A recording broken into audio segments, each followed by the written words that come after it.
Hi, I'm Keith Hughes, and welcome to InFocus Snapshot, where we take a look at the stories from the state and our communities that you may have missed.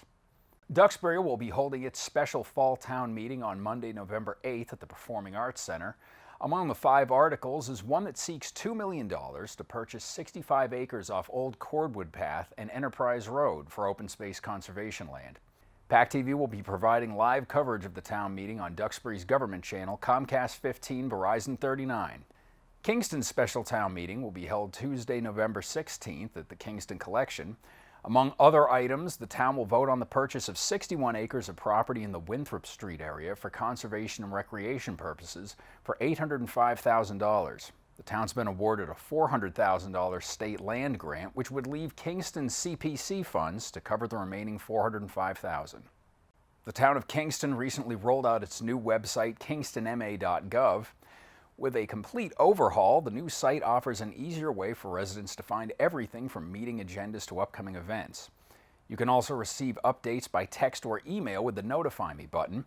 For a more detailed tour of the site, watch the October 21st edition of This Week in Kingston with Town Administrator Keith Hickey, found on PACTV's YouTube channel, PACTV Video Share, or through the Town Administrator's page on the website. Plymouth's Open Space Committee has restored a former cranberry bog off of Beaver Dam Road. Foothills Preserve is now an open recreation area with over 1.5 miles of walking trails, open water ponds, and natural habitats. Snapshot visited to learn more about the restoration and how it came about. Hi, I'm David Gould, Director of Marine and Environmental Affairs for the town of Plymouth. And I'm standing at the Foothills Preserve, which is located off of Beaver Dam Road. The Foothills Preserve is approximately 125-acre site, about 47 of which are former cranberry bogs. We acquired the property in 2017, and then we went in the process of raising funds, state and federal grant funds, to do a restoration out here and return the site back to natural stream channel and wetland habitat. Project was about $1.34 million, of which the town invested $45,000.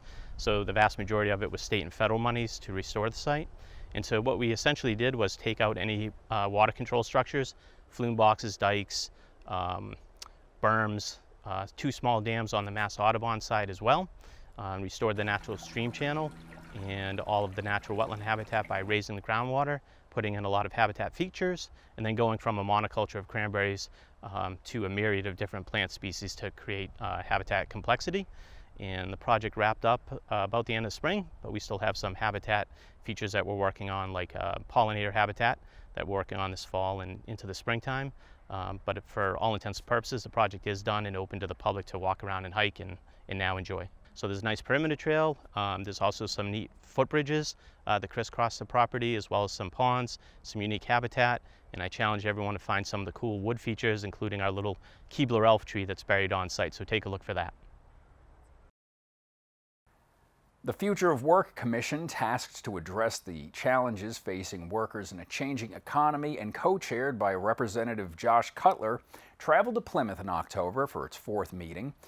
The focus of the meeting was on the importance of community colleges and training in the trade sector, along with what's needed to set the next generation up for success.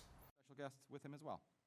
Thank you so much. The Future of Work Commission was appointed by the legislature and the governor, and there's a 17-member commission tasked with looking at, broadly speaking, the future of work in the Commonwealth and all the different facets of that. Today we're here in Plymouth, and this is our 4th meeting, and we had some wonderful speakers today. As we've noticed with the pandemic, all the issues that we had pre-pandemic really exacerbated during the pandemic, and how are we going to make those changes to ensure that we have a workforce coming in. And we do have, as a lot of people see, the technology is changing every time we turn around, and how are we going to train our workforce to keep up with this technology? We heard a lot of really compelling information about some of the challenges and hurdles that I think people in the workforce and employers face in trying to make sure that our educational institutions and our businesses are talking to each other. I think that was probably the number one lesson that I took out of today, is we want to make sure that we're not in silos, and that what we're learning at our community colleges and four-year institutions matches up with what the skills are that employers are looking for.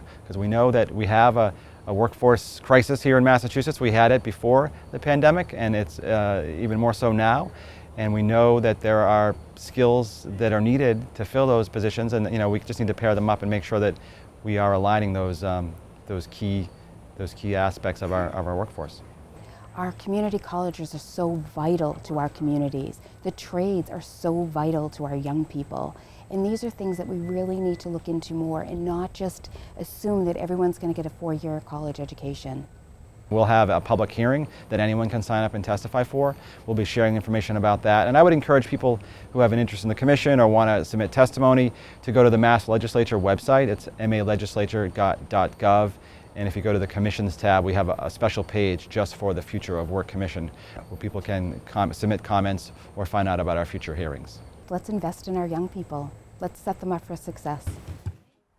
In September, National Grid filed their proposed winter basic service rates with the Massachusetts Department of Public Utilities. While the proposed rates are higher than expected, Pembroke residents have a second option, which is the Community Choice Power Supply Program.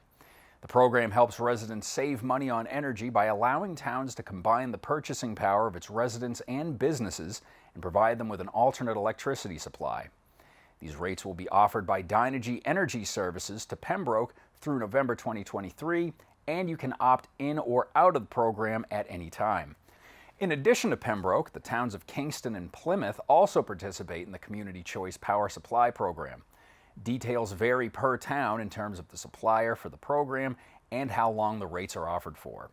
The second round of hearing for the Cape Cod Canal Area Transportation Improvement Program, which includes the replacement of the Bourne and Sagamore bridges, will be held via Zoom on November 16th and 18th at 7 p.m. You can register for these hearings online. For more information on the project, visit mass.gov and search for Cape Cod Bridges. Thanks for watching this edition of InFocus Snapshot. I'm Keith Hughes, and we'll see you next time.